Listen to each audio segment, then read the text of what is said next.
Hello, Harmony Heroes. Welcome back to the Music in Our Homeschool podcast. I'm your host, Gena Mayo, and today we're diving into one of the most joyful parts of teaching music, singing games. Now, when you hear the phrase singing games, you might immediately picture preschoolers clapping and hopping in a circle.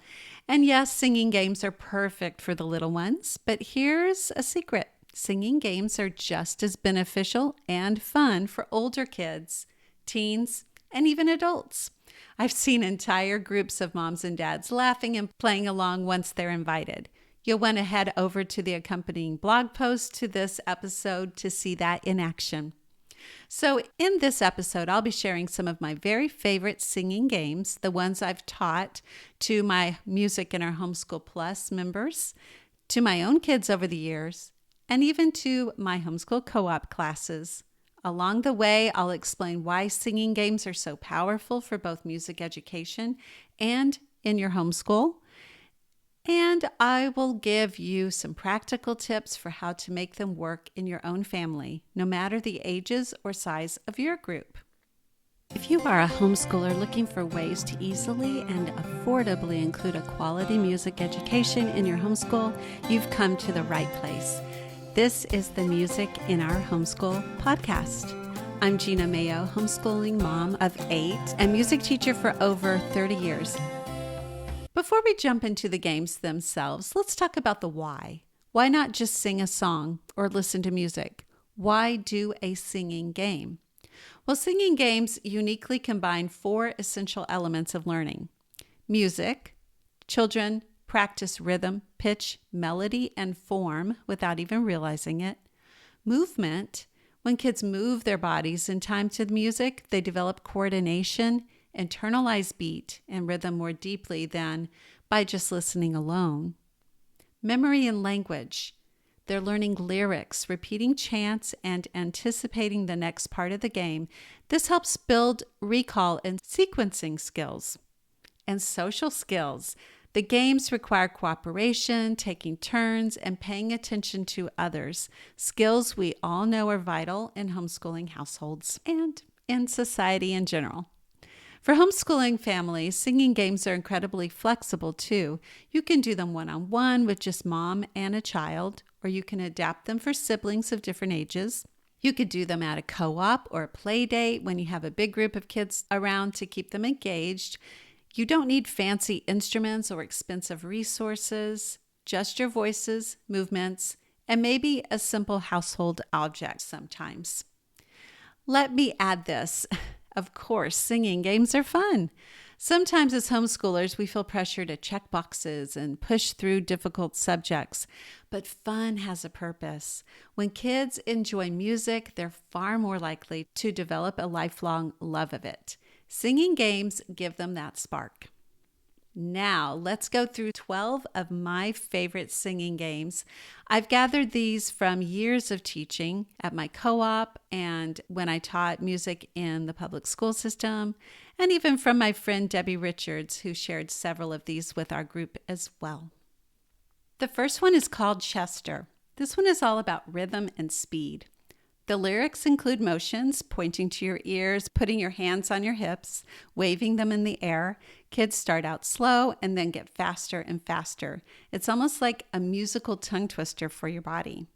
The beauty of Chester is that kids are practicing steady beat, but because they're trying not to get tripped up with the motions, they don't even realize how much rhythm work they're actually doing. It's also hilarious, and by the end, you'll have giggles all around. Aiken Drum is the next one. I love Aiken Drum. This Scottish folk song lets kids' imaginations run wild. His nose might be made of carrots, his ears of pancakes, or his face of cheese. Sometimes I'll draw their silly ideas on the board as we sing. For older kids, I switch it up. We might use musical instruments for the body parts, a drum for his tummy, cymbals for his ears, a triangle for his nose. Suddenly the game becomes an introduction to musical instruments of the orchestra. That's the beauty of singing games. One song can be adapted for multiple ages and multiple teaching techniques and topics. By the way, all of these are linked in the accompanying blog post to this episode. Find the link in the show notes. The third one is Bow Wow Wow. This circle game is simple but powerful. Kids sing while clapping hands or holding hands, and it builds both connection and beat confidence.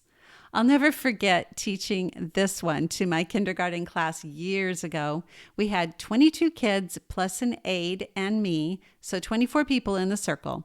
We made it all the way through the circle, shaking hands with every other person in the class, and only later did I realize the very last child that I was in front of had chickenpox, and he had just touched every single person in that circle. Yikes! But it's a perfect story to show how singing games create shared, unforgettable experiences. Next is Dum Dum Dada. This chant can be simple or complex. Younger kids can do it with basic claps or stomps. Older kids can create intricate patterns with partners or small groups. Teens love the challenge. Yes, teens. Singing games don't have to stop after elementary school. In fact, when kids are older, the rhythmic complexity actually makes it more engaging.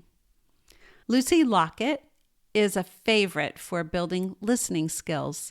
In the hot and cold version, one child hides the pocket while another searches. The group uses volume, singing louder or softer, to guide the searcher. This is early ear training in disguise. Children are not only singing, but they're actively listening and responding musically to what's happening in the game. Obwisana is the next one. I love introducing kids to this Ghanaian stone passing game. Traditionally, it's done with rocks, but rhythm sticks or beanbags work beautifully too. The steady beat and patterns help develop hand coordination while teaching kids about another culture's music. It's a tangible way to show that music is a universal language, even if the words are different. We are dancing in the forest. Kids love the drama of this one. The wolf in the middle can respond with something silly like, I'm brushing my teeth, or something scary like, yes, I'm ready. Either way, the game turns into a lively chase across the room. The unpredictability keeps kids on the edge of their seats, and it sneaks in improvisation when the wolf invents new responses. Charlie Over the Ocean. This one is like Duck, Duck, Goose, but with a musical twist. It's great for larger groups, and because it repeats, kids quickly memorize the tune and start singing along. The chasing element keeps energy high, and singing keeps the focus on music. Here sits a monkey. This one has simple words, a simple melody, but it also has kids grinning from ear to ear. The monkey greets someone new each round, and the roles keep changing. It teaches kids to listen for cues in the song and to be ready to respond. The next one you have probably played yourself, London Bridge. Did you know that there are dozens of verses to the song, though? From silver and gold to needles and pens, kids can sing and dramatize all kinds of different scenarios as the bridge is built and torn down. It's folk tradition and storytelling wrapped into music. The last two, Here Comes Johnny and Here's the Way We Billy Billy, encourage memory, rhythm, and social interaction. They're great for when you want something active but not too rowdy. Here Comes Johnny has the fun element of mystery as children try to guess who has the objects. What are kids really learning with these singing games? Well, let's review. Musical growth through matching pitch, keeping a steady beat, understanding form and improvisation. Cognitive growth through memorization, sequencing, and problem solving. Social growth because they're working with partners, taking turns, respecting rules, and sharing laughter. And physical growth, body coordination, balance, and motor skills. Honestly, sometimes the most important growth is invisible. The joy of singing, the confidence of joining in, the sense of belonging when your child realizes, hey, I'm a part of this music too. Let me wrap up today by giving you some practical advice on making singing games part of your homeschool. You can use them as a break. After math or writing, have a 5-minute singing game to get the energy out and reset the mood. You can start small. Don't feel like you need a full group. Many of these can work with just you and one child, but you can also invite friends or siblings over. Games like Bow Wow Wow or Charlie Over the Ocean become a lot more fun with larger numbers. Connect them to other lessons that you're learning. Pair Aiken Drum with a unit on Scotland or Obwisana with a study of Ghana. And let older kids lead. Teens might roll their eyes at first, but when they're in charge of teaching the song or singing game to their younger siblings or making up new versions, they often surprise you with how much they get into it. So again, those are some of my favorite singing games. Do you have one that I didn't mention? I would love for you to leave a comment and let me know about it. I hope you'll try one or two of these in your homeschool this week. Remember, singing games aren't just playtime. They're a powerful way to teach music, build community, and create some lifetime memories. If you'd like the full set of lyrics and videos to help you learn these games, head over to the accompanying blog post to this episode. Find it in the show notes. Thank you for joining me today. And until next time, keep singing, keep learning, and keep making music a joyful part of your everyday homeschool life.